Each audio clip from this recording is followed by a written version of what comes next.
सभी बच्चों को मेरा राम राम। उम्मीद करता हूँ आपकी पढ़ाई अच्छी चल रही होगी और उसमें आप लेक्चर को अच्छे से लगा रहे होगे, चीजें आपको समझ में भी आ रही होंगी। पता लग रहा होगा आपको कि 11th में साइंस कैसे एक नया रूप ले लेती है। बिल्कुल वैसे तो 9th से ही साइंस चेंज हो जाती है हमारी, लेकिन हमारा एजुकेशन सिस्टम ऐसा है, हम उसकी तरफ ध्यान नहीं देते। जो मैटर हमने फर्स्ट लेक्चर के अंदर पढ़ा था वो 9th क्लास के अंदर पूरा यूं का यूं दे रखा है। हम इस चैप्टर के लास्ट में सॉल्यूशन के बारे में पढ़ेंगे। होमोजीनियस मिक्सचर होता है, वो भी 9th के अंदर यूं का यूं है। मोल कंसेप्ट पढ़ेंगे, मोल कंसेप्ट भी 9th के अंदर है। तो जितनी भी चीजें, इन सभी का इंट्रोडक्शन 9th क्लास के अंदर ही हो जाता है, लेकिन दुर्भाग्य है कि हम वहां से उसको सीख के नहीं आ रहे, इसलिए हमें थोड़ी सी प्रॉब्लम होती है जब हम 11th को स्टार्ट करते हैं। चलो कोई बात नहीं, अगर आप वीडियो को देख रहे हो तो फिर तो कोई प्रॉब्लम आनी ही नहीं है। फिर भी अगर कोई आएगी तो हम बैठे हैं ना, क्यों चिंता करते हो। कंटिन्यू करते हैं हमारे लेक्चर नंबर 2, जो कि हम मोल कंसेप्ट को पढ़ रहे थे। फर्स्ट लेक्चर के अंदर देखा हमने कि मैटर क्या है और मैटर की अलग अलग क्लासिफिकेशन क्या क्या थी। वो तो हो गया है खत्म। अब चलते हैं लेक्चर नंबर 2 पे। यहाँ पे सबसे पहले मैं बात करूंगा कि देखो, चेंज होना तय है। जो क्या बोलते हैं, चेंज है वो इस दुनिया का अनचेंजेबल रूल है, यानी परिवर्तन इस दुनिया का अपरिवर्तन वाला रूल है, या परिवर्तन होना निश्चित है। अब जो चेंज होता है वो दो टाइप से हो सकता है, एक फिजिकल और दूसरा मैं नाम लेता हूं केमिकल। एक फिजिकल और एक केमिकल। अब दोनों में फर्क क्या है, एक बार उसी के बारे में डिस्कस कर लेते हैं। फिजिकल चेंज और केमिकल चेंज में डिफरेंस देखो। जब भी आप फिजिकल चेंज की बात करेंगे, वहां कोई भी नया प्रोडक्ट फॉर्म नहीं होगा। यही इन दोनों के अंदर मेन डिफरेंस है कि फिजिकल चेंज के अंदर no new product will be form. कोई भी नया प्रोडक्ट आपको देखने को नहीं मिलेगा। जैसे ही मैं प्रोडक्ट की बात करता हूं, प्रोडक्ट का मतलब है आप स्टार्टिंग में थे, चेंज होने के बाद जो हो गया उसको बोलते हैं प्रोडक्ट। फॉर एग्जांपल, मेरे पास एक पेपर था, कोई भी कागज है, मैंने इसको 4 टुकड़ों के अंदर डिवाइड कर दिया, कट कर दिया इसको ऐसे छोटे छोटे टुकड़ों के अंदर। ये देखो चेंज हो गया ना, चेंज हो गया। इसको मैं बोलूंगा, चेंज होने के बाद जो आपका आ गया उसको बोलूंगा प्रोडक्ट। अब क्या यहाँ पे कुछ नई चीज बनी है, कोई नया मटेरियल बना है? बिल्कुल भी नहीं। पहले पेपर था, कट करने के बाद भी वो क्या रहा, वो पेपर ही रहा। इसका मतलब ये कैसा चेंज हो गया आपका, फिजिकल चेंज। ठीक है। और एग्जांपल, आपके पास आइस थी, आपने टेम्परेचर इंक्रीज इंक्रीज किया और वो किसके अंदर कन्वर्ट होगी, वाटर के अंदर। बस फर्क क्या है, ये सॉलिड फॉर्म में थी, ये किस फॉर्म में आ गई, लिक्विड फॉर्म में आ गई। लेकिन क्या कुछ नया बना है? बिल्कुल भी नहीं, नया मटेरियल नहीं बना है। इसका मतलब ये भी कैसा चेंज है, फिजिकल चेंज। ऐसे ही हम बात करते हैं अबाउट केमिकल चेंज। देखो, अगर फिजिकल चेंज के अंदर नया प्रोडक्ट नहीं बनता, इसका मतलब केमिकल प्रोडक्ट में नया प्रोडक्ट बढ़ेगा। New product will be form. कि जब भी आपका केमिकल चेंज होगा वहां पे हमेशा नया प्रोडक्ट बनेगा। फॉर एग्जाम्पल, देखो, आ, लोहा है, थोड़ी देर उसको मॉइस्चर और एयर के अंदर रख दो कुछ दिन, वहां पे क्या हो जाएगा, तो जंग लग जाएगा ना। उस टर्म को बोलते हैं रस्टिंग ऑफ आयरन। आयरन के ऊपर जंग लग जाना। अब देखो, पहले वो लोहा था, जैसे ही वो ऑक्सीजन के कांटेक्ट में आया उसके ऊपर लग गया जंग। अब वो जो जंग है और लोहा है, वो दोनों बिल्कुल अलग अलग चीजें हैं, नए नए सब्सटेंस हैं। ऐसा प्रोसेस या ऐसा चेंज क्या हो गया आपका, केमिकल चेंज। ठीक है। और एग्जांपल बताओ केमिकल चेंज के, जल्दी जल्दी बोलो। केमिकल चेंज के और एग्जांपल सोचो क्या क्या होंगे। जैसे मान लो हमारे पास वुड था, वुड, आपने उसको बर्न कर दिया, क्या बन जाएगा, राख बन जाएगी ना, एस। अब वुड के अंदर कुछ और था, एस के अंदर कुछ और है, यानी ये दोनों जो सब्सटेंस है वो अलग अलग है। तो ऐसे चेंज को हम क्या नाम देंगे, केमिकल चेंज। ये था सिंपल सा हमारा फिजिकल चेंज और केमिकल चेंज। अब देखते हैं इसके बाद आती है हमारी डाल्टन्स एटॉमिक थ्योरी। मैं एक बार बोर्ड पे लिख देता हूँ। लेक्चर को आगे कंटिन्यू करने से पहले एक छोटू सा इंट्रोडक्शन। माई सेल्फ इंजीनियर आशीष, क्योंकि 2021 के अंदर ही मैंने टेक कंप्लीट की है एलपीयू जालंधर से। बीटेक करने के बाद मैंने गेट का एग्जाम दिया था 2022 के अंदर, दो सब्जेक्ट के अंदर, एक मैकेनिकल और एक इंजीनियरिंग साइंस।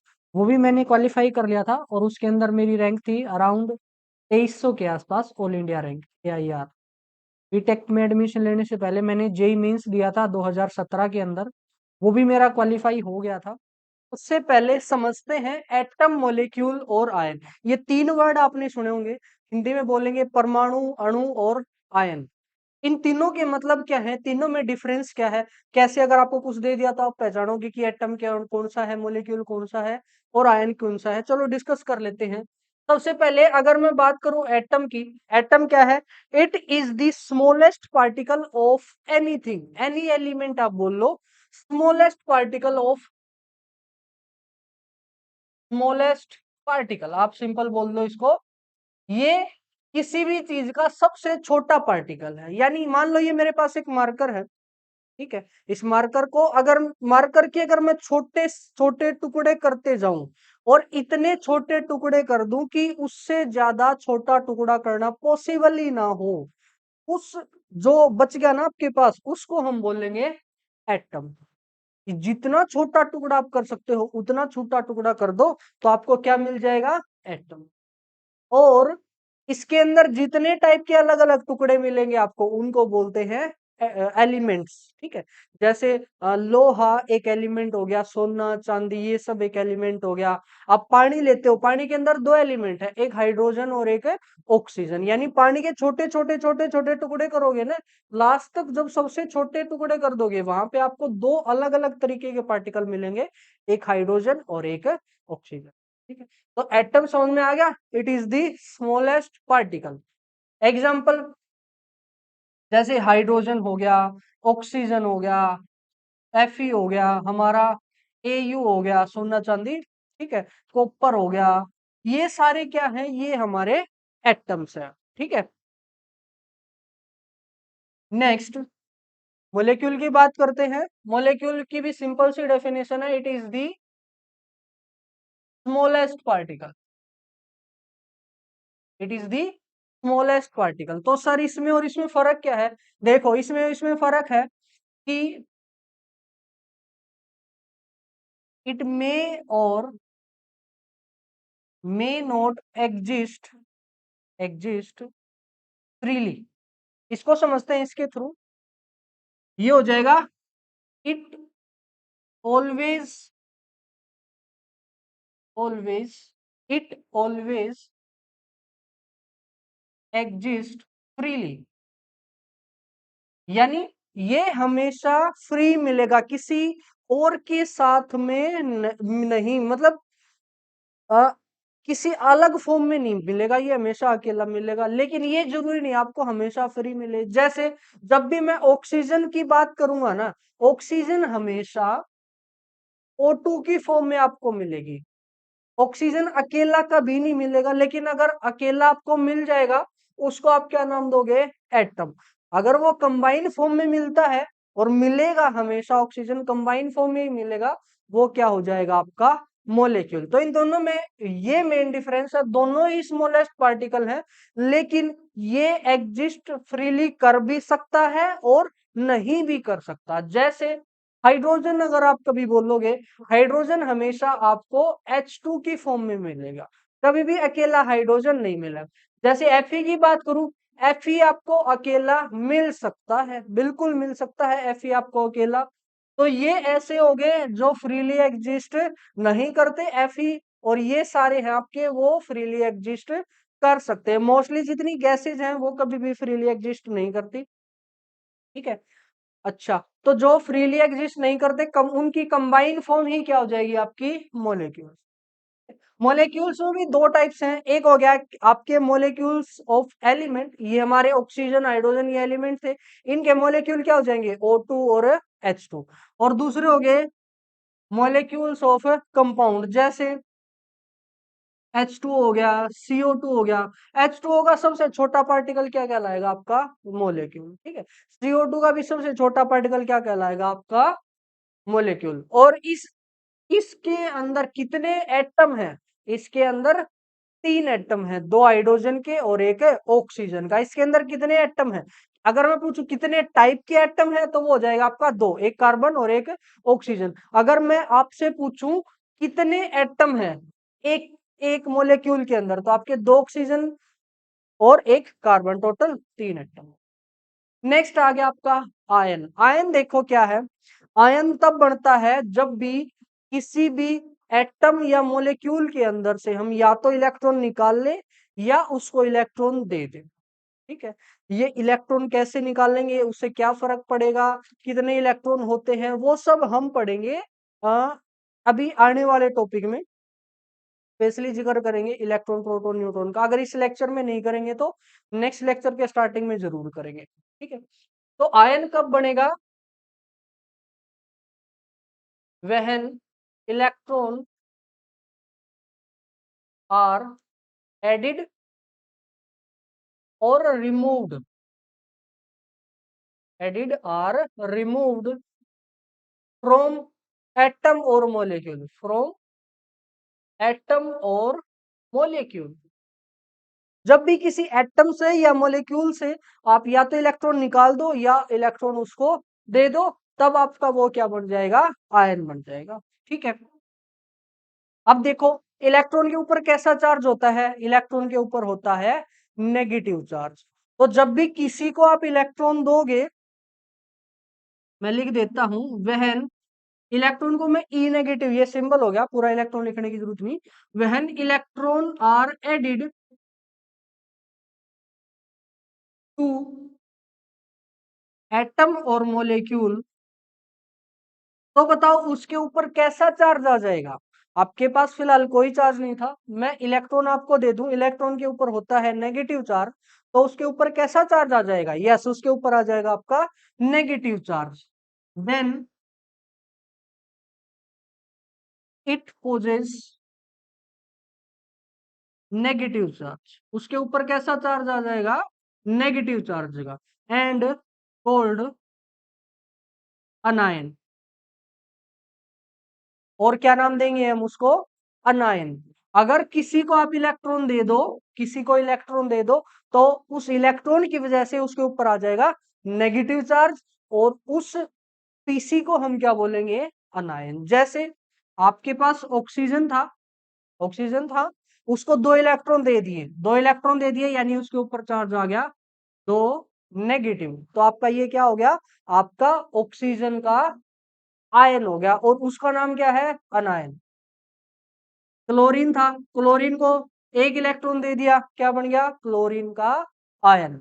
आपके पास OH था, O और H का एक, उसको आपने एक इलेक्ट्रॉन दे दिया, वो क्या बन जाएगा, OH नेगेटिव। आपके पास एक NH4 था, आपने उसको, सॉरी NH4 अभी रहने देते, SO4 था, एक SO4 था, आपने इसको दो इलेक्ट्रॉन दे दिए, तो क्या आ जाएगा इसके ऊपर, दो नेगेटिव। यानी ये सारे क्या बन गए आपके, अनायन। आयन अनायन कब बनते हैं, जब आप किसी भी एटम को या मॉलिक्यूल को, देखो ये एटम थे, ये मॉलिक्यूल थे, इनको आपने क्या दे दिया, इलेक्ट्रॉन दे दिया, जिसकी वजह से इनके ऊपर कैसा चार्ज आ जाएगा, नेगेटिव चार्ज, और फिर उस आयन को आप क्या बोलोगे, अनायन, ठीक है। ऐसे ही इसको मैं यहाँ लिख देता हूँ साइड में, ये इसी का पार्ट है कि जब आप इलेक्ट्रॉन को किसी के अंदर से निकाल दोगे, मान लो मेरे अंदर से आपने इलेक्ट्रॉन को निकाल दिया, तो मेरे ऊपर बताओ कैसा चार्ज आएगा। अगर इलेक्ट्रॉन देने से नेगेटिव चार्ज आता है, तो अपने अंदर से इलेक्ट्रॉन निकालने से कैसा चार्ज है, यस पॉजिटिव चार्ज। मैं लिख देता हूं, when electron are removed from any body, अगर किसी भी बॉडी से आप इलेक्ट्रॉन को रिमूव कर दोगे, then it acquire positive charge. तो उसके ऊपर कैसा चार्ज आ जाएगा? वेरी गुड, उसके ऊपर आ जाएगा positive charge. And cold cation, तो और उसको क्या नाम दे देंगे हम? कटायन। क्या नाम दे देंगे? कटायन। एग्जाम्पल देखो इसी के एग्जाम्पल। हमने क्या करना है? किसी को भी इलेक्ट्रॉन देने हैं और उस इलेक्ट्रॉन की वजह से उस पर कैसा चार्ज आना चाहिए? सॉरी, इलेक्ट्रॉन किसी के अंदर से निकालने हैं और उसके ऊपर कैसा चार्ज आ जाएगा? पॉजिटिव। जैसे सोडियम था, आपने सोडियम के अंदर से एक इलेक्ट्रॉन निकाल लिया तो क्या बन जाएगा? Sodium positive. ठीक है। कैल्शियम था, कैल्शियम के ऊपर से आपने दो इलेक्ट्रॉनों को निकाल लिया तो वो बन जाएगा Ca2 पॉजिटिव। आपके पास NH4 था, उसके अंदर से एक इलेक्ट्रॉन निकाल लो, क्या बन जाएगा? NH4 positive. हाइड्रोजन था, हाइड्रोजन से एक इलेक्ट्रॉन निकाल लो, क्या बन जाएगा? H positive. तो अगर आपने इलेक्ट्रॉन को निकाल लिया है तो उसके ऊपर कैसा चार्ज आएगा? पॉजिटिव। और आप उल्टा ही बोल सकते हो, अगर किसी के ऊपर पॉजिटिव चार्ज है इसका मतलब आपने क्या कर रखा है? आपने उसके अंदर से इलेक्ट्रॉन को रिमूव कर रखा है। ठीक है, ये हो गया। और फिर उस पीसी को क्या नाम देंगे हम? कटायन। क्या नाम देंगे? कटायन। तो जब भी केमिस्ट्री के अंदर मैं किसी भी पीसी की बात करूंगा, किसी भी चीज की बात करूंगा, वो तीन तरीके की हो सकती है। या तो वो एटम हो सकता है, या वो मोलेक्यूल हो सकता है, या वो आयन हो सकता है। ठीक है, तीन ही तरीके से होंगे। स्पीसी, अगर मैं स्पीसी वर्ड लेता हूँ केमिस्ट्री के अंदर, स्पीसी का मतलब है अलग अलग टाइप के पार्टिकल या अलग अलग टाइप के सब्सटेंस। वो या तो एटम होगा, या मोलेक्यूल होगा, या वो आयन होगा। आई थिंक इन तीनों में डिफरेंस जो है आपको पता लग गया होगा कि एटम जो है वो सबसे स्मॉलेस्ट पार्टिकल है, लेकिन एटम जो है वो एग्जिस्ट फ्रीली कर भी सकता है और नहीं भी। मोलेक्यूल भी सबसे स्मॉलेस्ट पार्टिकल है, लेकिन ये वो पार्टिकल है जो कि फ्रीली एग्जिस्ट कर सकता हो। जैसे हाइड्रोजन के केस में वो हमेशा H2 की फॉर्म में मिलेगा, ऑक्सीजन के केस में वो हमेशा O2 की फॉर्म में मिलेगा। तो ये सारे क्या हो गया? आपके मोलेक्यूल। सो लास्ट आ गया आपका आयन। आयन क्या होता है? जब भी किसी भी स्पीसी के अंदर से, किसी भी एटम और मोलेक्यूल के अंदर से आप इलेक्ट्रॉन को रिमूव कर दोगे या इलेक्ट्रॉन को ऐड कर दोगे उसके अंदर, तो उसके ऊपर कुछ चार्ज आ जाएगा और ऐसी स्पीसी को हम नाम देंगे आयन। ठीक है, आयन दो तरीके के हो गए, एक हम इलेक्ट्रॉन को डोनेट कर दें उसको, और एक हम इलेक्ट्रॉन को रिमूव कर दें। जब डोनेट कर देंगे तो उसके ऊपर नेगेटिव चार्ज आ जाएगा और उसको हम नाम देंगे अनायन। और जब भी आप इलेक्ट्रॉन को रिमूव करोगे उसके ऊपर आ जाएगा पॉजिटिव चार्ज, जिसको हम नाम देंगे कटायन। ये उसके एग्जाम्पल हो गए। अब समझते हैं हमारी डाल्टन एटॉमिक थ्योरी को। देखो, ये है डाल्टन्स एटॉमिक थ्योरी के कुछ मेन पॉइंट्स। क्या क्या कहते हैं ये? सबसे पहला पॉइंट है कि एलिमेंट कंसिस्ट ऑफ माइन्यूट, यानी छोटे से, इंडिविजुअल, अकेले बिल्कुल, और इनडिस्ट्रक्टेबल पार्टिकल्स। और उनको क्या नाम दिया उसने? एटम्स। एटम हमने पढ़ लिया ना, एटम क्या था? सबसे छोटा पार्टिकल। तो सबसे छोटा, इंडिविजुअल बिल्कुल अकेला, और इनडिस्ट्रक्टेबल जिसको कि खत्म ना किया जा सके। ठीक है, यानी एटम को ना तो हम बना सकते ना ही खत्म कर सकते। ठीक है, फर्स्ट पॉइंट आपका क्लियर हो गया। Second, atom take part in any chemical reaction. जब भी कोई भी आपकी केमिकल रिएक्शन होगी उसके अंदर कौन पार्ट लेता है? एटम। जैसे आपने बैलेंसिंग पढ़ी होगी, H2 + O2 गिव्स H2O। इसको कैसे ऐसे बैलेंस किया करते हैं हम? ठीक है? इसके अंदर भी देखो आप क्या चीज बैलेंस कर रहे हो? आप एटम बैलेंस कर रहे हो, ना कि मोलेक्यूल। मोलेक्यूल तो इधर H2 का था, इधर H2O का, तो मोलेक्यूल तो बैलेंस होएगी नहीं क्योंकि अलग अलग मोलेक्यूल्स हैं। क्या चीज बैलेंस कर रहे हो आप? एटम। इधर H के 4 एटम थे, इधर भी H के कितने एटम होने चाहिए?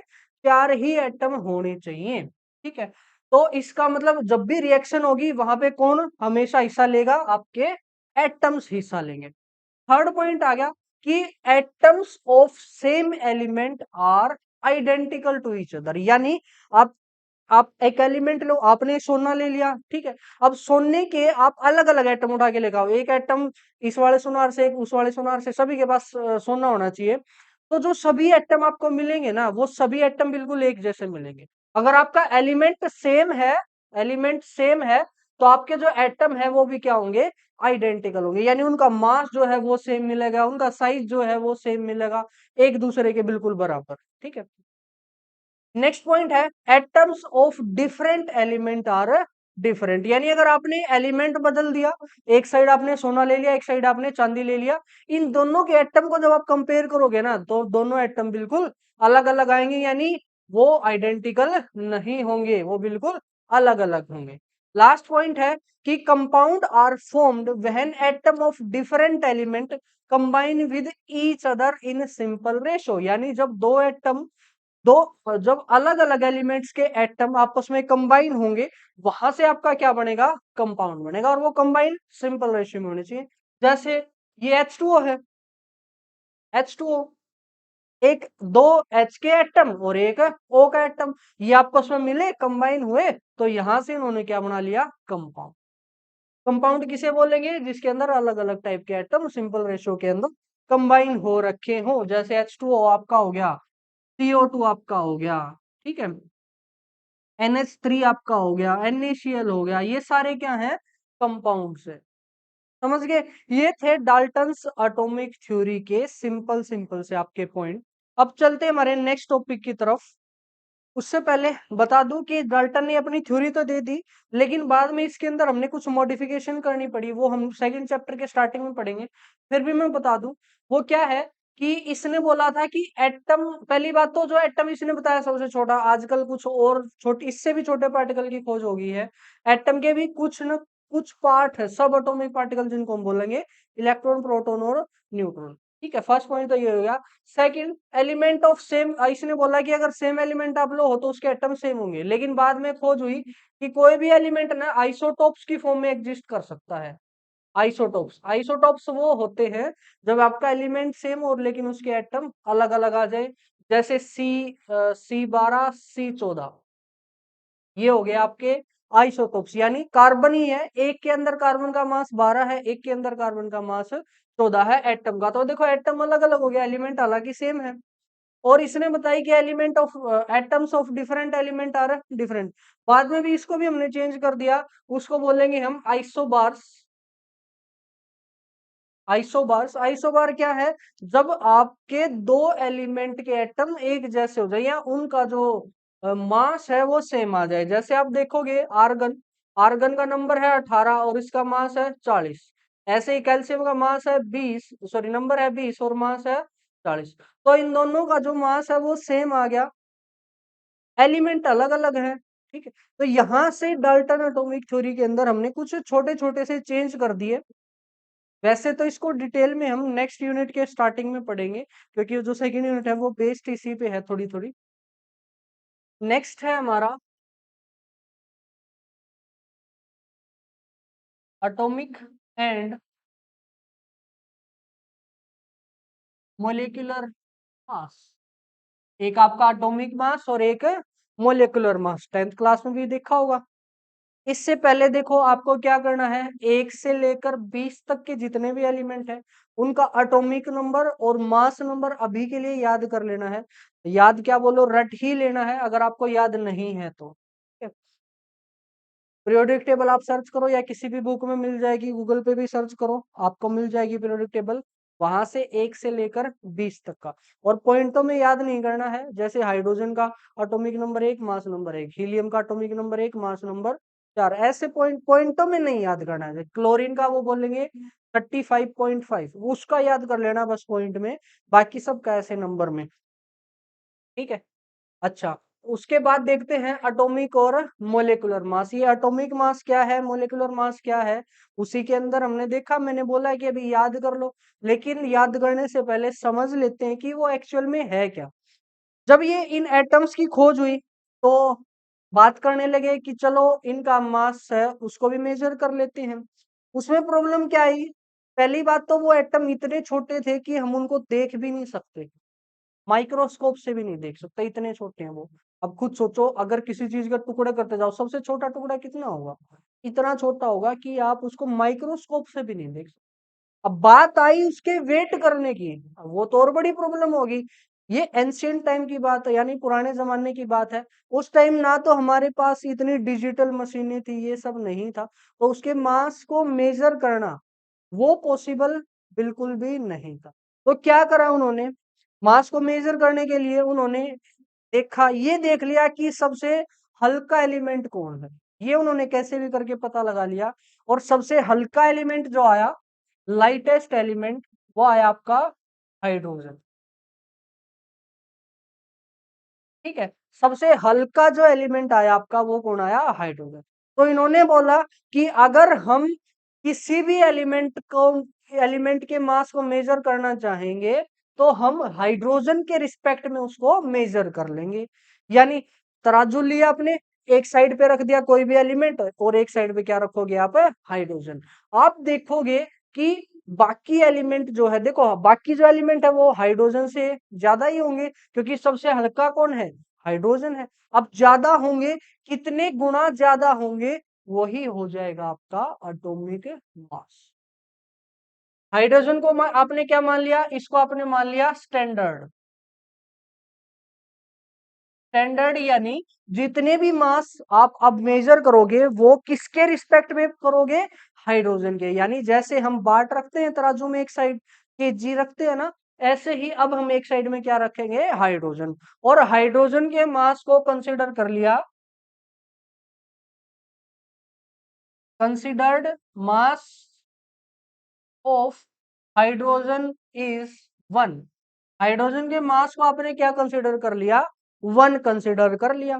ठीक है, उसके बाद देखा, एक साइड हाइड्रोजन रखे, एक साइड आपने कोई भी एलिमेंट रखा, तो जितने भी हाइड्रोजन आपने रखने पड़े, मान लो ये तराजू है हमारे, ठीक है, ये तराजू होगी, एक साइड आपने कार्बन रख लिया, अब इधर हाइड्रोजन रखोगे, ये हाइड्रोजन हो गया आपका, ये कार्बन था, आपने इधर हाइड्रोजन रखा, इधर एक कार्बन रखा, और देखा, देखो हाइड्रोजन सबसे हल्का है, तो हाइड्रोजन आपके मल्टीपल रखे जाएंगे। और देखा गया कि 12 हाइड्रोजन यहाँ पे रखने के बाद आपका जो कार्बन है, वो दोनों साइड जो मास हो गया वो बैलेंस हो गया। इस साइड 12 हाइड्रोजन रखे, तो कार्बन, अगर हाइड्रोजन का मास 1 है तो कार्बन का कितना हो गया, 12 गुना में mass of hydrogen, mass of hydrogen is 1। ठीक है, ऐसे करके हमने सभी एलिमेंट का क्या कर लिया, मास को मेजर कर लिया। कार्बन का आया जैसे 12, वो 12 क्या बताता है कि जो कार्बन का मास है ना, वो 12 गुना है किसके, हाइड्रोजन के। ठीक है, जैसे आपने ऑक्सीजन का याद करा होगा, ऑक्सीजन का मास कितना है, 16। यानी वो 16 क्या बताता है कि वो जो ऑक्सीजन है वो हाइड्रोजन से 16 गुना भारी है। यानी एक साइड ऑक्सीजन रखो, तो उस साइड आपको कितने हाइड्रोजन रखने पड़ेंगे बैलेंस के लिए, 16। ठीक है, ये हो गया। लेकिन प्रॉब्लम क्या आई, प्रॉब्लम क्या आई, हाइड्रोजन जो है वो थोड़ा सा ना तो आपका एग्जिस्ट करता अकेले, हमने पढ़ा था एटम वाले कंसेप्ट में, हाइड्रोजन अकेला एग्जिस्ट नहीं, वो H2 की फॉर्म में मिलेगा। एक प्रॉब्लम यही, दूसरा वो रिएक्टिव निकला, यानी और जब भी वो रखेंगे वो आपस में लड़ाई कर लेता है। तो हाइड्रोजन को एक साइड में रखना अच्छी बात नहीं निकली, उसको बाद में चेंज कर दिया गया। उसके बाद ऑक्सीजन को ट्राई करा गया कि एक साइड हम ऑक्सीजन रख लेते हैं और एक साइड में बाकी सबको रख के देख लेते हैं, उस वहां भी केस नहीं बना। तो लास्ट में जो फाइनल उन्होंने डिसाइड किया, लेटर लेटर T12, यानी एक ऐसा कार्बन जो 12 हाइड्रोजन के बराबर हो, is considered considered as standard. उसको क्या मान लिया गया, स्टैंडर्ड। T12 उसको मान लिया स्टैंडर्ड। अब इसमें भी प्रॉब्लम ये आई, देखो हमने सभी के मास हाइड्रोजन के रिस्पेक्ट में ऑलरेडी मेजर कर लिए थे, तो कार्बन के रिस्पेक्ट में फिर वो सबके मास चेंज हो जाते।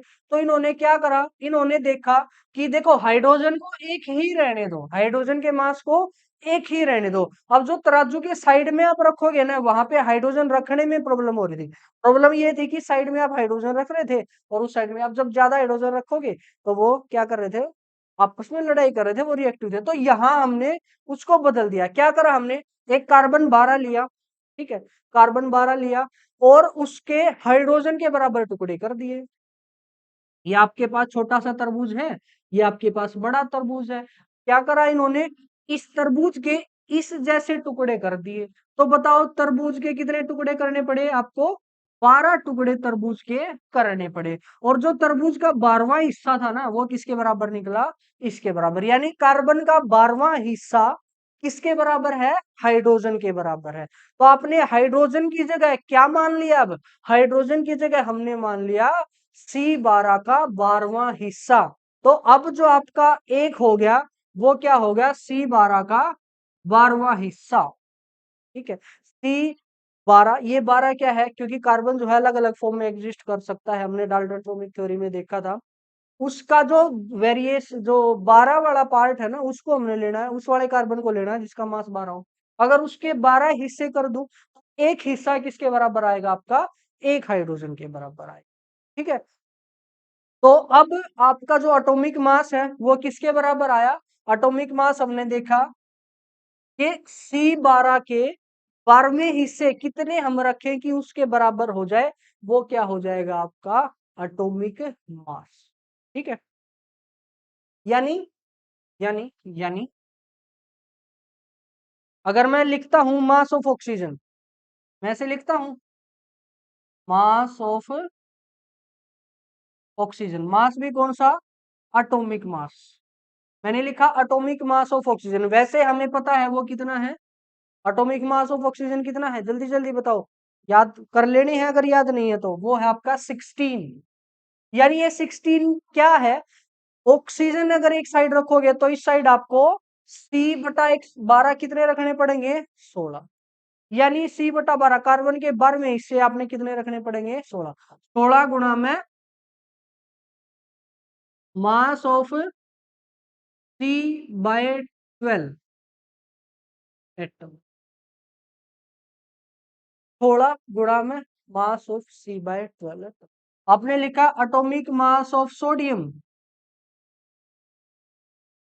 सोडियम का एटॉमिक मास कितना है? सोडियम का एटॉमिक मास है आपका 23। यानी ये 23 क्या है? ये 23 इसके गुणा में है। यानी कार्बन का C12 का मास गुणा में 23 मास ऑफ C/12। देखो, अगर आपको ये समझ में नहीं आ रहा, छोड़ दो, सिंपल सा एक चीज याद रखो कि जो आपका मास मेजर करा गया है ना, वो किसके रिस्पेक्ट में करा गया है? कार्बन के 12वें हिस्से के रिस्पेक्ट में। ऐसा क्यों करा गया? क्योंकि स्टार्टिंग में हमने हाइड्रोजन को 1 मान लिया था, लेकिन हाइड्रोजन को आप हाथ में पुट कर रहे थे तराजू के एक साइड में, तो वो रिएक्शन कर रहा था, जिसकी वजह से मास में थोड़ा सा एरर आ गया। तो हमने हाइड्रोजन को रिप्लेस कर दिया कार्बन से। अब हाइड्रोजन का अगर एक मानना है तो कार्बन के 12वें हिस्से का मास कितना हो जाएगा? एक हो जाएगा। ठीक है, ये हो गया आपका। अब देखो, अगर मास को आप मेजर करोगे, मास को किसके अंदर मेजर करेंगे हम? केजी के अंदर करते हैं, वैसे ग्राम के अंदर करते हैं, लेकिन हाइड्रोजन का आपने एक मान लिया। अब जब भी मानोगे तो उसके अंदर तो यूनिट आपने बोली ही नहीं, ना तो हमने इसको ग्राम माना ना कुछ और माना, हमने मान लिया बस इसको एक। बाद में जो यूनिट इसकी डिसाइड करी, वो आपकी यूनिट डिसाइड करी, वो यूनिट डिसाइड करी AMU। AMU, AMU का मतलब है एटॉमिक मास यूनिट। ठीक है, कैसे? देखो, मान लो मेरी हाइट में मान लो 2, 2 मान लो। अब 2 क्या, फुट, मीटर किया क्या? मैंने बोल दिया कि 2 मान लो आप पंखा मान लो कि मेरे हाइट के अगर मेजर करने चाहोगे तो 2 पंखे लगेंगे, तो मेरी हाइट आ गई 2 पंखे। ठीक है, ऐसे ही इन्होंने जब हाइड्रोजन का एक मान लिया, यानी इस एक हाइड्रोजन को इन्होंने क्या मान लिया? हाइड्रोजन को इन्होंने मान लिया एक स्टैंडर्ड, एक यूनिट, और उसको क्या नाम दिया? Atomic mass unit. अब ये किसके बराबर थी? It is equal to the mass of 1/12 part of C12 atom. यानी आपने कार्बन का एटम लिया, उसका 12वां हिस्सा निकाला, उस 12वें हिस्से का जो मास है उसको आपने क्या माना है? Atomic mass unit. यानी जो मैं ये बार बार लिख रहा हूं ना, इसकी जगह पे डायरेक्ट मैं क्या लिख सकता हूं? मैंने लिखा एटॉमिक मास ऑफ ऑक्सीजन। क्या लिखा मैंने? 16 गुणा में, ये पूरा लिखने की बजाय मैंने क्या लिख दिया? AMU। इसकी जगह पे लिख दिया AMU। एएमयू का मतलब ही क्या है, mass of 1/12 part of C12 atom. ठीक है, तो अगर कोई पूछे एटॉमिक मास ऑफ ऑक्सीजन बताओ कितना, 16 एएमयू। कोई पूछे एटॉमिक मास ऑफ हाइड्रोजन बताओ कितना, 1 AMU. Atomic mass of helium बताओ कितना, 4 एएमयू। ये हो गए आपके एटॉमिक मास। ठीक है, अब बाद में पता चला, बाद में जब इन सब की वैल्यू निकाली तो 1 एएमयू की वैल्यू इन्होंने ग्राम में निकाली, क्योंकि बाद में हमारी डिस्कवरी अलग अलग हो गई थी। तो 1 एएमयू की वैल्यू जब हमने ग्राम में निकाली वो आई 1.67 इंटू 10⁻⁻24 ग्राम। 1 एएमयू की वैल्यू ग्राम में निकाली, वो कितनी आई, जल्दी जल्दी बताओ कितनी आई, 1.67 इंटू 10⁻⁻24 ग्राम। यानी अगर पूछू बताओ mass of hydrogen, mass of hydrogen is 1 AMU, यानी 1 गुणा में इतने ग्राम, 1 गुणा में इतने। तो ये किसका मास दे रखा आपको, हाइड्रोजन का मास इन ग्राम। और मैं कहूं कि मास ऑफ ऑक्सीजन बताओ, मास ऑफ ऑक्सीजन क्या हो जाएगा आपका, atomic mass of oxygen, atomic mass of oxygen in gram पूछ लिया, तो क्या करोगे, 16 एएमयू, 16 एएमयू। अब एएमयू को ग्राम में बदलो, कितना आ जाएगा, इंटू 10⁻⁻24 ग्राम। ठीक है, अगर कोई आपसे पूछे कि एटॉमिक मास ऑफ ऑक्सीजन बताओ किसमें, ग्राम में, ग्राम में कितना हो जाएगा, 16 गुना में एएमयू की वैल्यू आप पुट कर दोगे। अगर पूछे कि एटॉमिक मास ऑफ ऑक्सीजन बताओ किसमें, एएमयू में, तो वो कितना हो जाएगा, 16। अगर आप यूनिट चेंज करोगे तो आपकी न्यूमेरिकल वैल्यू भी क्या हो जाएगी, चेंज हो जाएगी। ठीक है, कोई पूछे एटॉमिक मास ऑफ सोडियम बताओ, वो कितना हो जाएगा, 23 एएमयू। अगर एएमयू में पूछे तो 23, ग्राम में पूछे तो एएमयू को ग्राम में के अंदर आपने कन्वर्ट कर दे।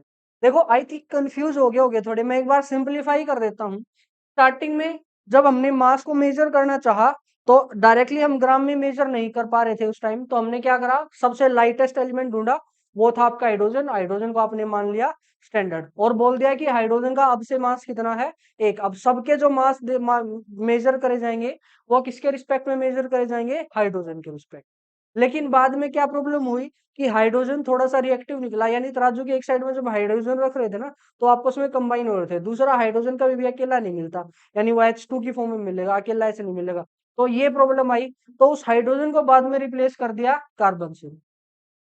लेकिन अब तक हम हाइड्रोजन को कितना मान चुके थे, हाइड्रोजन के मास को 1 मान चुके थे। तो इन्होंने कार्बन के मास को भी 1 करने के लिए बाय में 12 कर दिया, क्योंकि कार्बन का मास होता है 12 और उसके बाय में 12 करेंगे, 12 से 12 कैंसिल, कितना आ गया, 1 आ गया। तो इन्होंने अब हाइड्रोजन की जगह पे क्या कंसिडर कर दिया, C/12। और ये जो ऊपर 12 लिख रखा है, इस 12 का मतलब है कार्बन का वो आइसोटोप जिसका मास 12 हो। ठीक है, तो अब इन्होंने C/12 को क्या मान लिया, स्टैंडर्ड।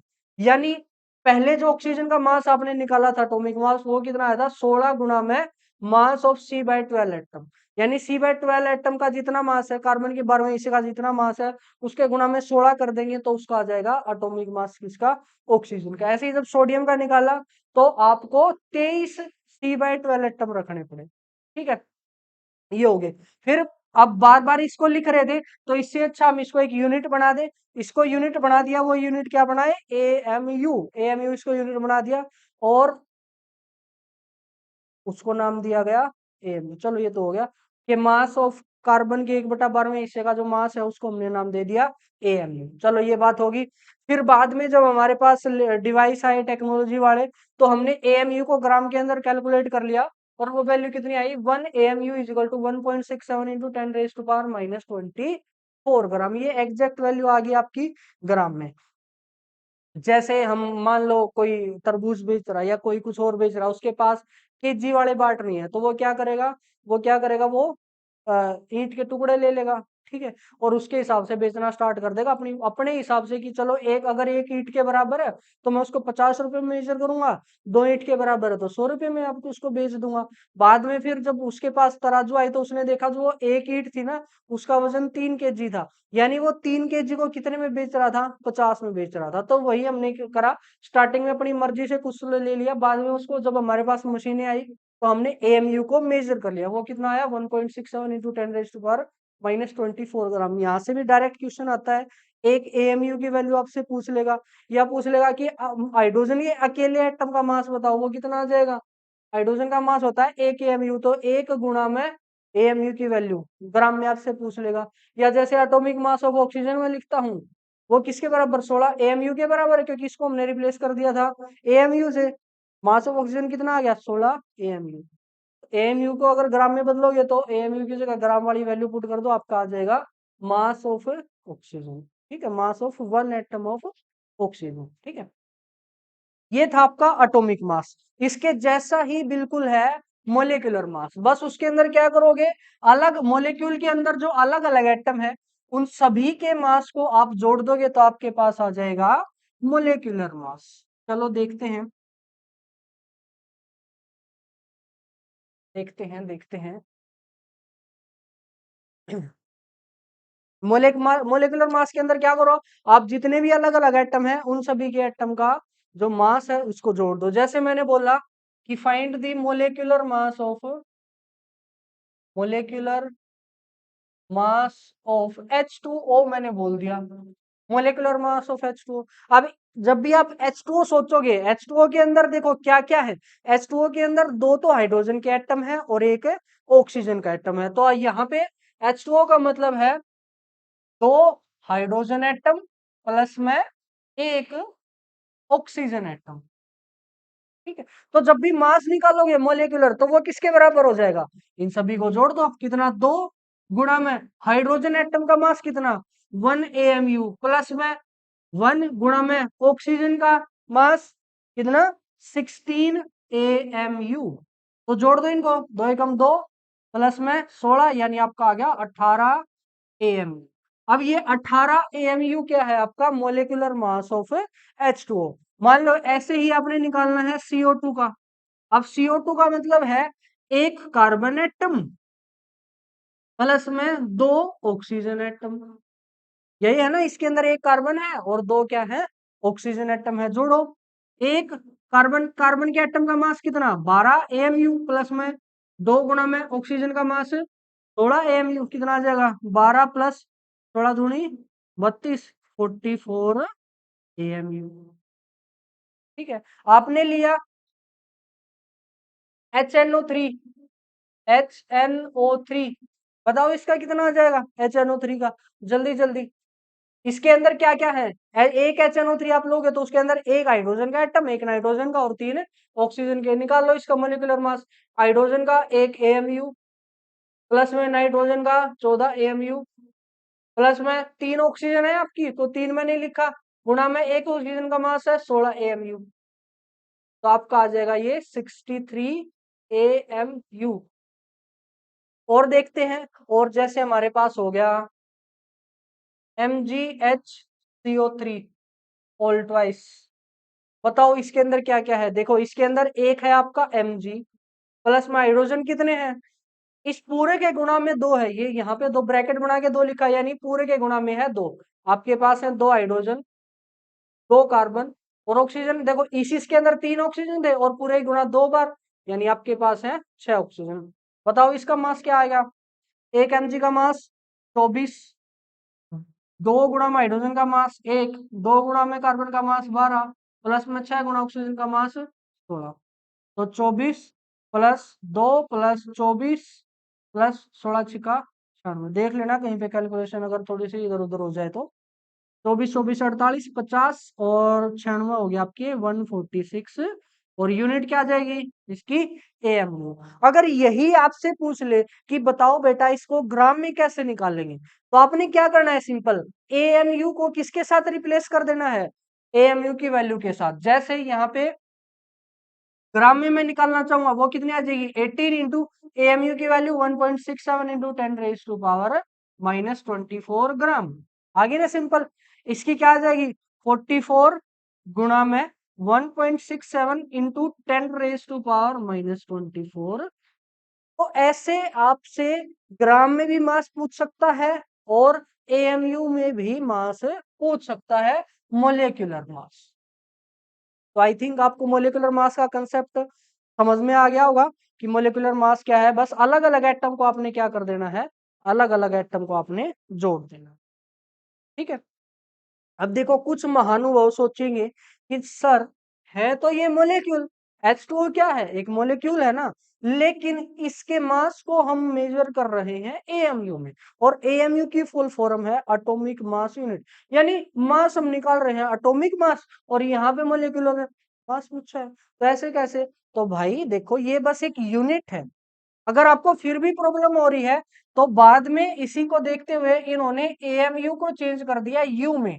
यू का मतलब है यूनिफाइड मास, यूनिफाइड मास, यानी हाइड्रोजन को आपने यूनिट मानना था ना, यूनि मानना था, तो वहां से यू आ गया आपका यूनिफाइड। तो अब एएनयू की बजाय आप क्या भी लिख सकते हो, आप यू भी लिख सकते हो, यानी इसी का मास कितना आ जाएगा 18 यू। बस एएमयू का दूसरा नाम इन्होंने क्या बोल दिया, यूनिफाइड मास, और उसका सिंबल बना दिया। ठीक है, ये थे हमारे एटॉमिक मास और मोलेकुलर मास। अब करते हैं थोड़ी सी प्रैक्टिस। देखो स्क्रीन पे आपको ये मॉलिक्यूल्स दिखाई दे रहे हैं, हमने सिंपल क्या करना है, इन मॉलिक्यूल्स का मास मेजर करना है। फटाफट बताओ N2 का मास, और कौन सा मास है, ये मोलिकुलर मास है, दिखाई दे रहा होगा मोलिकुलर मास। N2 का बताओ क्या आएगा, N2 के अंदर कितने नाइट्रोजन है, दो, यानी दो गुणा में नाइट्रोजन का मास, नाइट्रोजन का मास है 14, यानी 28 AMU। ठीक है, सिंपल सा है, ट्राई करो ऐसे सारे, और वीडियो को पॉज करके, नहीं हो रहे तो फिर हम देखते हैं। NH3 के अंदर एक नाइट्रोजन है, और नाइट्रोजन का मास 14, प्लस में तीन आपके पास हाइड्रोजन है, हाइड्रोजन का एक, तो 14 और 3 17 AMU। ऐसे ही बताओ HCl का, हाइड्रोजन का मास, HCl के अंदर एक हाइड्रोजन है, एक Cl है, यानी एक हाइड्रोजन का मास एक, और एक Cl का मास है 35.5, यानी आपका होगा 36.5। 1 से 20 तक आप याद कर लो, उससे ज्यादा अगर आपको कभी जरूरत पड़ेगी तो आपको मोस्टली गिवन ही होते हैं, लेकिन 1 से 20 तक जरूर याद करना।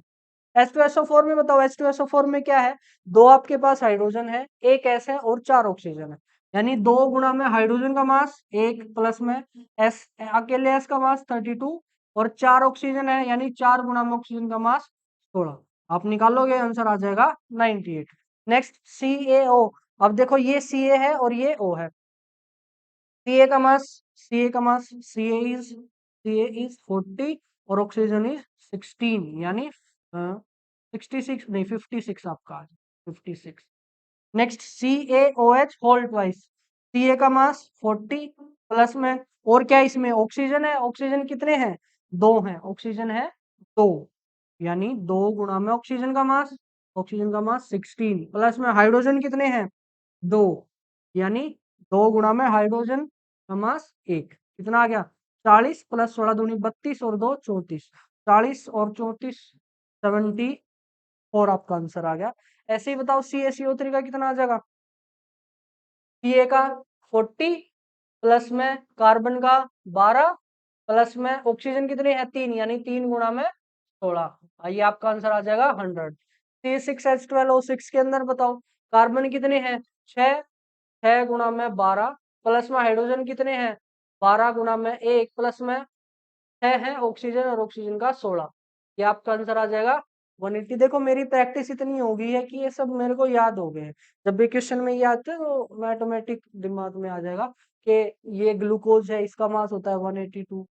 इसके अंदर बताओ 12 गुणा में एक कार्बन का 12, प्लस में 22 गुणा में एक हाइड्रोजन का एक, और 11 गुणा में ऑक्सीजन कितने हैं ना, ऑक्सीजन है 11, और मास है एक का 16, ये आपका आंसर आ जाएगा 342।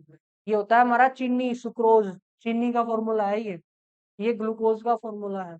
ये CO से Ca3 कैल्शियम कार्बोनेट, आप जो घर पे टाइल वगैरह लगी है मार्बल वाली, मार्बल का फॉर्मूला है। चलो इसका बताओ, इसके अंदर देखो ये है पोटेशियम, पोटेशियम कितने हैं 4, तो 4 गुणा में पोटेशियम का मास होता है 39, प्लस में Fe कितने हैं, क्या इस ब्रैकेट पे अगर यहाँ पे कुछ गुणा होता तो उतना ही हो जाती, यहाँ पे गुणा है एक, अगर कुछ नहीं दिखाई दे रहा तो एक, Fe कितने हैं एक, और Fe का मास होता है 56, प्लस में कार्बन कितने हैं, देखो इस कार्बन, ये ब्रैकेट है, इस ब्रैकेट के बाहर मल्टीप्लाई है 6, ये 6 कार्बन के साथ भी मल्टीप्लाई है, और नाइट्रोजन के साथ भी मल्टीप्लाई है, यानी 6 गुणा में कार्बन का 12, प्लस में 6 गुणा में 14, क्योंकि नाइट्रोजन भी कितने हैं 6 है। ऐसे करके इसका आंसर निकाल देना। इसका कितना आएगा, Mg है, Mg का मास 24, प्लस में Cl2, यानी क्लोरीन कितने हैं दो, दो गुणा में क्लोरीन का कितना है, क्लोरीन का जल्दी बताओ, क्लोरीन का 35.5, 35.5। अब देखो यहाँ पे डॉट लगा है, कुछ बच्चे सोच रहे होंगे कि ये मल्टीप्लाई है।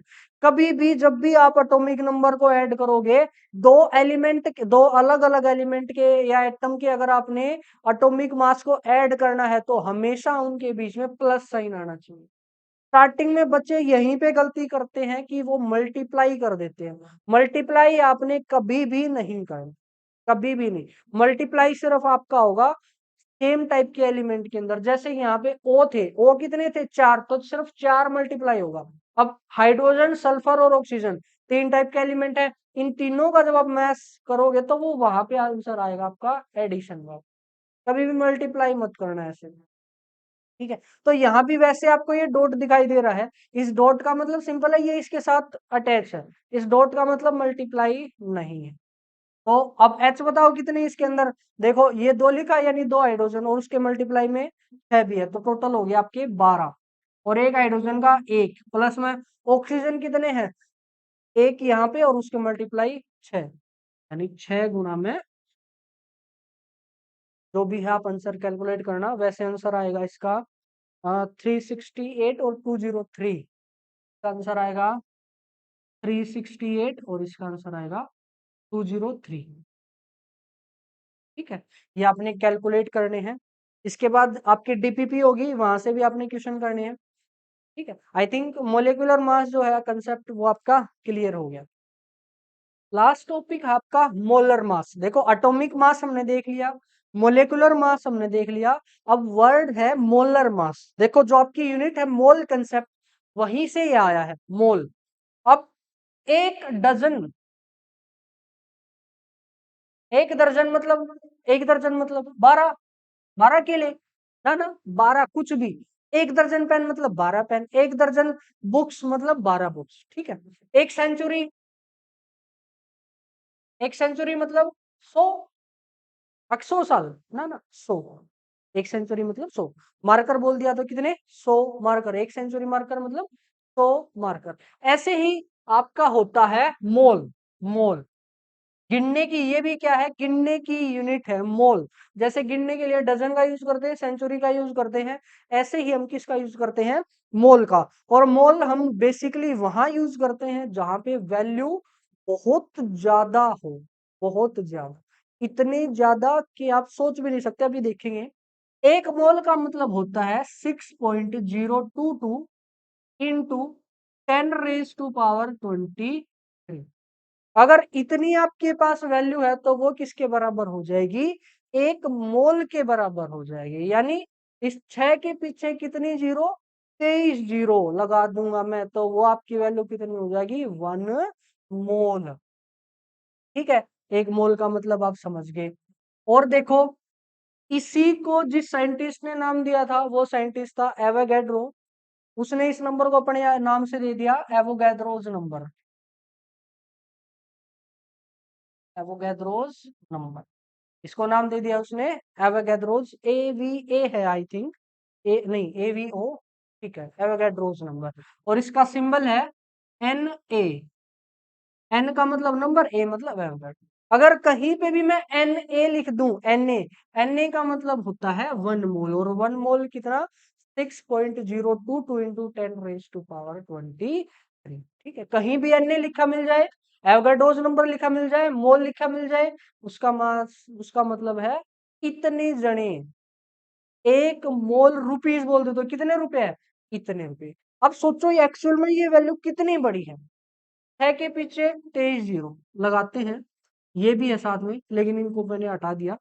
6 के पीछे 23, 1 2 3 4 5 6 7 8 9 10 11 12 13, फिलहाल 13 रख लू मैं, बच गई कितनी, 10 जीरो बच गई, उनको अभी रख लो, रख लो। अब काउंट करते हैं, इकाई, दहाई, सैकड़ा, हजार, 10,000, लाख, 10 लाख, करोड़, 10 करोड़, अरब, 10 अरब, खरब, 10 खरब। उसके बाद अभी भी 10 जीरो आपकी बाकी है, इससे आगे तो आपको काउंटिंग आती भी नहीं होगी। तो इतनी बड़ी वैल्यू है हमारी 1 मोल। अब पूछोगे सर इसका यूज कहाँ पे है, इतने रुपए तो किसी के पास है भी नहीं, इतनी बड़ी वैल्यू है, ये सोच लो कितनी बड़ी। हमारे अंबानी जी हैं, उनके पास भी इतनी बड़ी वैल्यू नहीं, उनके पास होंगे कुछ हजारों करोड़, हजारों करोड़ भी आपके 10 की, फिर भी आप बोलोगे कि 4-5 जीरो बच जाएंगे, इतनी बड़ी वैल्यू है। अंदाजा लगा लो। अब इसका यूज कहाँ करेंगे एक्चुअल में? देखो हमने बात करी थी एटम की, एटम इतना छोटा है कि उसको हम माइक्रोस्कोप से भी नहीं देख सकते, तो इस मार्कर के अंदर कितने के एटम होंगे? इस मार्कर के अंदर पता नहीं, इससे तो बहुत ज्यादा एटम होंगे, इससे भी ज्यादा एटम इस मार्कर के अंदर हो। तो यहाँ पे हम यूज करते हैं किसका? मोल का।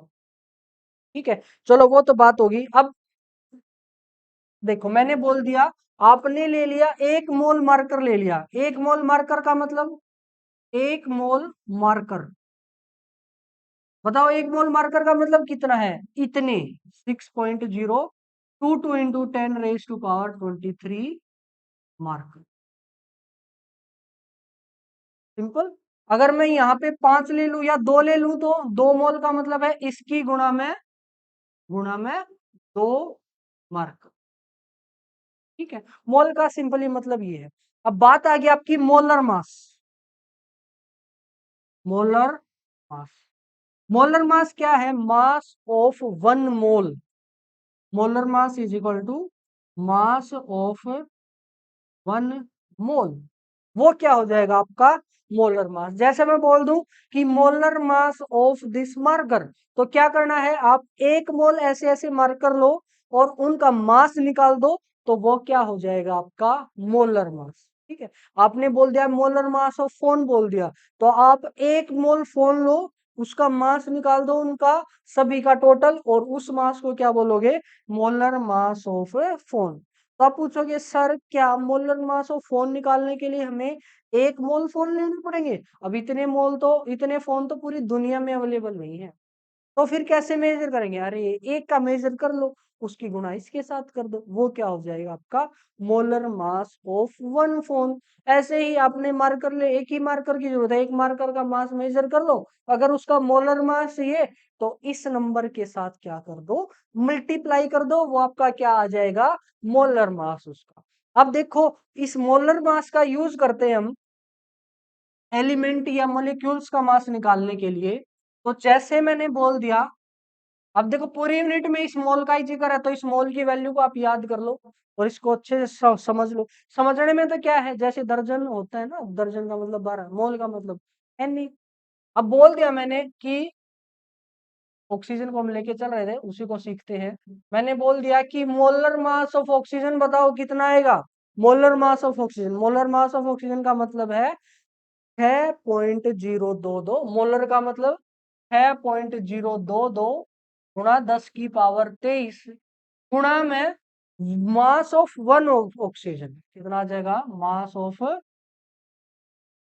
1 ऑक्सीजन, मास ऑफ 1 ऑक्सीजन, यानी मोलर मास ऑफ ऑक्सीजन सही है। यानी 1 मोल ऑक्सीजन का मास वो किसके बराबर हो जाएगा? 1 मोल के अंदर इतने ऑक्सीजन और 1 ऑक्सीजन का मास इतना। क्या आएगा?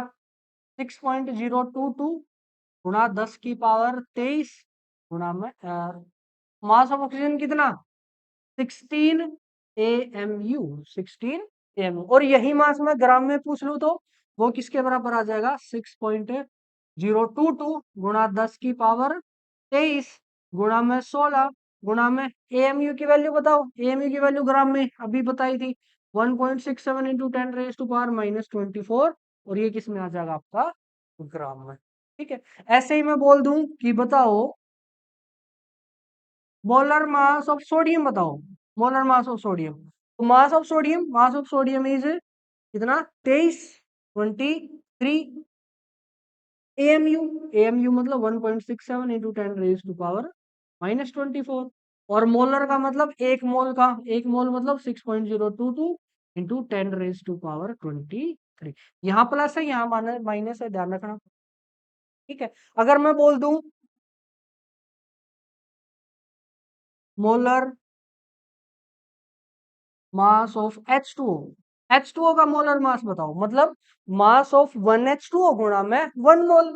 मास ऑफ 1H2O इज 18 AMU, और मैंने ग्राम में निकालना है, तो AMU की जगह वैल्यू पुट कर दो 1.67 इंटू -24 इंटू मोल की वजह से आ जाएगा 6.022 इंटू 10⁻23।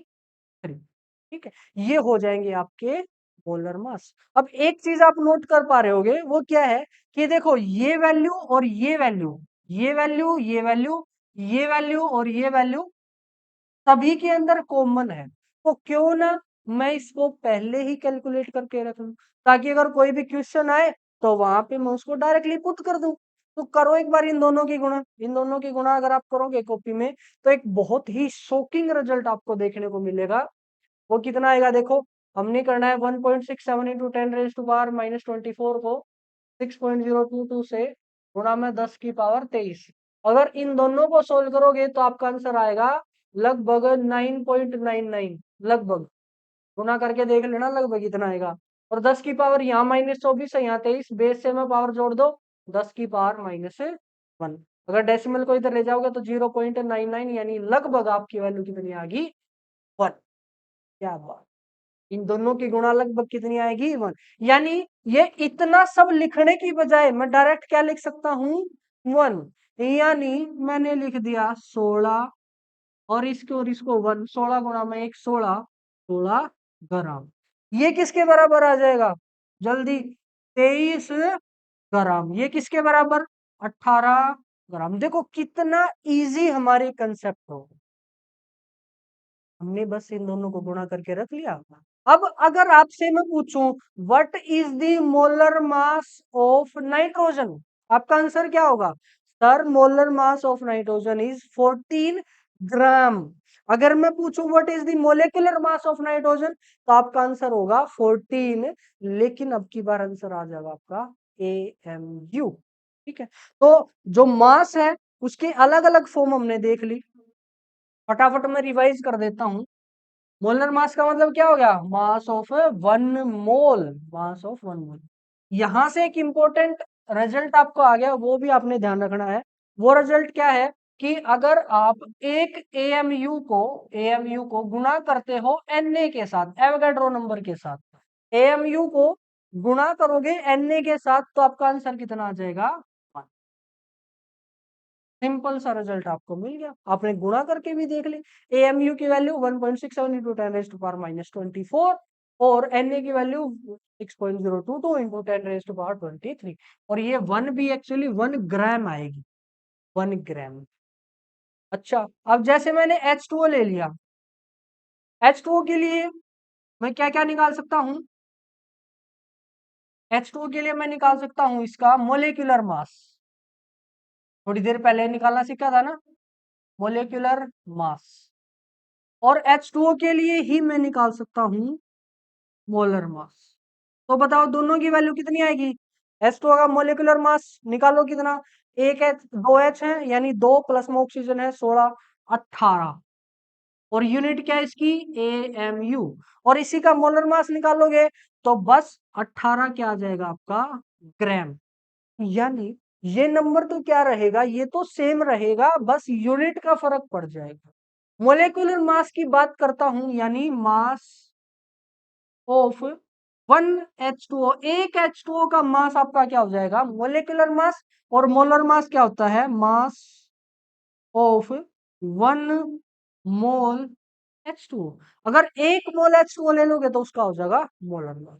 यानी अगर आप 18 ग्राम पानी ले लो ना, उस 18 ग्राम के अंदर कितने H2O हैं, 18 ग्राम के अंदर है आपके 6.022 इंटू 10⁻23 मोलिक्यूल्स ऑफ H2O।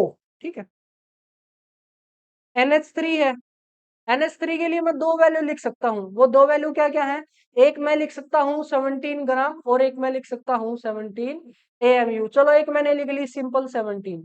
इन तीनों का मतलब क्या है, देखो जब भी मास आपका किस में हो, ग्राम में, तो वो हमेशा किस में दे रखा होगा, वो किस में दे रखा होगा, वो आपका कौन सा मास दे रखा होगा, वो दे रखा होगा मोलर मास। यानी NH3 का मोलर मास कितना है, 17। और अगर 17 AMU लिखा है, इसका मतलब वो कौन सा मास है, वो है आपका मोलेक्युलर मास। मोलेक्युलर मास होता है मास ऑफ 1 मोलेक्यूल, और मोलर मास होता है मास ऑफ 1 मोल मोलेक्यूल। ये दोनों के अंदर फर्क। और 17 इसको हम बोल देते हैं रिलेटिव मास। रिलेटिव मास का मतलब है mass with respect to hydrogen. वो सिंपल आपका हो गया 17। इसके अंदर यूनिट वगैरह कुछ हम कंसिडर नहीं करते। जैसे मैंने बोला Ca कैल्शियम, कैल्शियम के लिए मैं दो वैल्यू लिख सकता हूँ, एक 40 AMU, एक मैंने लिखी 40 ग्राम। तो इन दोनों का मतलब क्या है, ये जो मास है ये किसका मास दे रखा है, एक Ca का, और ये किसका मास है, एक मोल Ca का। तो मोलर मास और मोलिकुलर मास में डिफरेंस आपको पता लग गया होगा। ठीक है, आज का लेक्चर यहीं तक रखते हैं। नेक्स्ट अब से समझ लो हमारे क्वेश्चंस जो हैं वो स्टार्ट हो गए, प्रॉपर हमारी जो केमिस्ट्री है वो स्टार्ट होगी। अब ये यूनिट है फिजिकल यूनिट, फिजिकल केमिस्ट्री के अंदर आती है यूनिट, यानी इसके अंदर जितने भी कंसेप्ट हम करेंगे, कंसेप्चुअल जो करेंगे वो क्लियर हमारे होंगे क्वेश्चंस के थ्रू। जितने मल्टीपल क्वेश्चन हम करेंगे उतने मल्टीपल उतने जो कंसेप्ट है हमारा वो ज्यादा क्लियर होगा। ठीक है, तो जो नेक्स्ट लेक्चर होंगे उसके अंदर क्या होगा, मैं 2 मिनट थ्योरी कराऊंगा, 20 मिनट उसकी प्रैक्टिस कराऊंगा, इतना हमारा रेशियो आएगी। हो सकता है 2 मिनट थ्योरी कराऊं और 50 मिनट आपके क्वेश्चन ही क्वेश्चन हो। ऐसे ही आपके यहाँ से कंसेप्ट क्लियर होंगे। अभी कल नीट का पेपर हुआ था, मतलब जब मैं लेक्चर रिकॉर्ड कर रहा हूँ उससे एक दिन पहले नीट का पेपर हुआ, वहां से इस यूनिट के अंदर से भी एक क्वेश्चन आया है। वो भी डायरेक्ट नोट से ही क्वेश्चन है, परसेंट प्योरिटी का क्वेश्चन। अगर आप देखोगे बहुत इजी, सुपर इजी क्वेश्चन है, मैं उसको बोलूंगा। अगर आपने कंसेप्ट सीख रखा है थोड़ा बहुत भी तो आप उसको इजीली कर पाओगे। ठीक है, तो आज के लेक्चर को यहीं तक रखते हैं। फिर कल से हम जो हमारा मोल कंसेप्ट है वो प्रॉपर स्टार्ट हो जाएगा, यानी क्वेश्चन स्टार्ट हो जाएंगे। अब आपने क्या करना है, डिस्क्रिप्शन में मॉड्यूल है, मॉड्यूल से आप थ्योरी करो, और उसके बाद उसके अंदर डीपीपी होगी आपकी, डीपीपी नंबर 3। इस इन डीपीपी जो 1 और 2 थे उसके आंसर मैं अभी आपको दिखा दूंगा स्क्रीन पे। डीपीपी 3 के हम कल करेंगे, अगर आपको उनमें कोई डाउट है तो वो हम नेक्स्ट लेक्चर के अंदर डिस्कस करेंगे। तो अभी के लिए राम राम, मिलते हैं नेक्स्ट लेक्चर के अंदर।